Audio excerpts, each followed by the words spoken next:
Happy Sunday, this is Bobby and JG Radio. I'm a little bit under the weather, so my voice is a little weird, but we have Miss Summer Baburek. She's with Pickled SA. I actually met this young girl at First Friday, was that right? That's correct. Yeah, so we're hanging out First Friday with TV crews. Yes. We're looking for some artisan vendors that are local, and you had this big, huge setup, and we ended up talking to you, thought it was kind of a cool concept, but so I want to say thank you for hanging out with us again. Thank you for having me. Yeah. So let's talk about Pickled SA.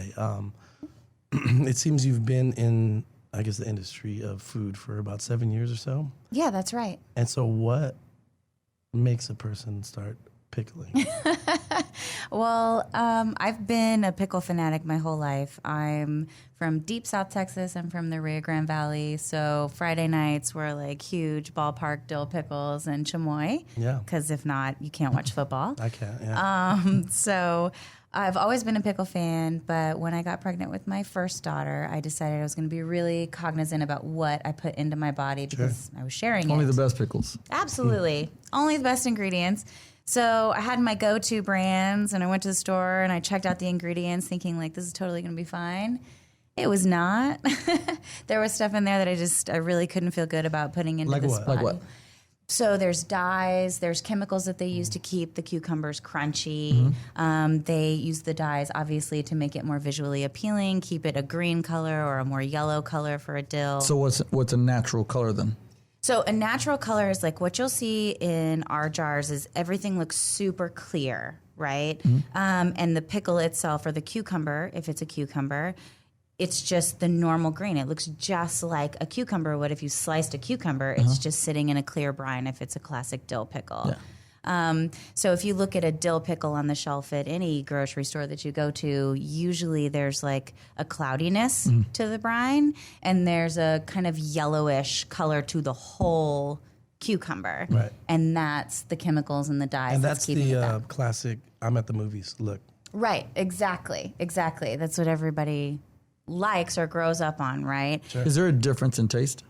I think there is. So one of the comments that we get the most on our classic dill pickle, so to speak, is, oh my gosh, that tastes like so clean. And I'm like, right, that's exactly right. Because it doesn't have anything in it that's making it taste exactly the same as every other dill pickle that you've ever had in your entire life. Does it affect the shelf life in any way? It can. So obviously when you add chemicals to anything, it can preserve longer than just natural preservation methods. So instead of 20 years. Right. Yeah. So our pickles probs will not last in a nuclear holocaust. However, I'll stick to Twinkies. Right, just stick to that. It's Twinkies and Dum Dums, you'll be fine. But our shelf life is about 18 months. That's still a long time. It is. It really is. You shouldn't want anything in your house for that long anyways. Right. Because after that point, I mean, even with chemical preservatives, the actual integrity of the food that you're trying to preserve, it's still going to break down to some level. Yeah. So you're scooping it up with a spoon at that point. Right. Yum. Yeah. So besides dyes, and you said like a chemical that makes it crunchy, what, is there anything else that you were kind of avoiding at that point?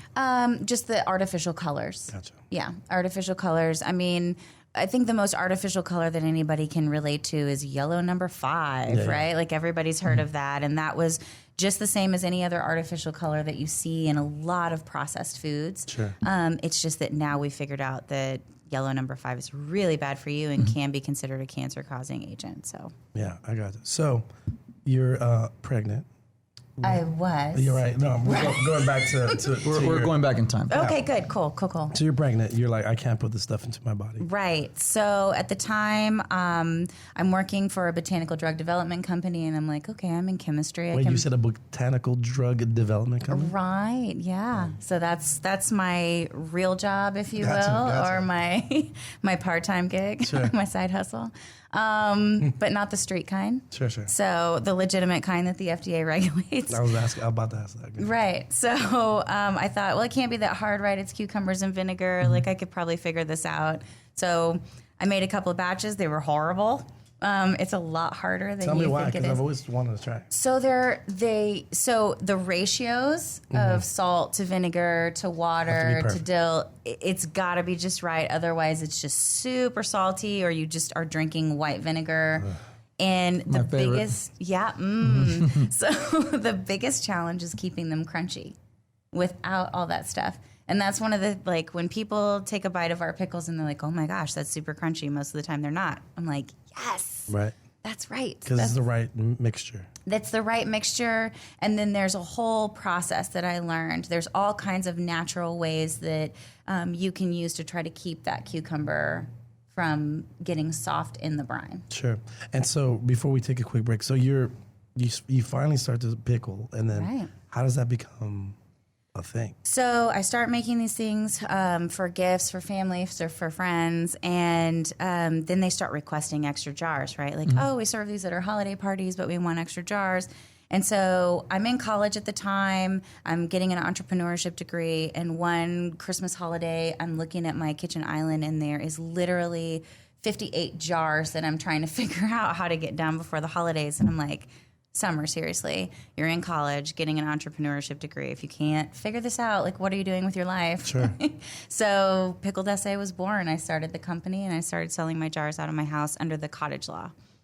What is that? So the cottage law means, so it's recently been changed, but originally it was you can sell to retail customers out of your house any pickled cucumber items that you make.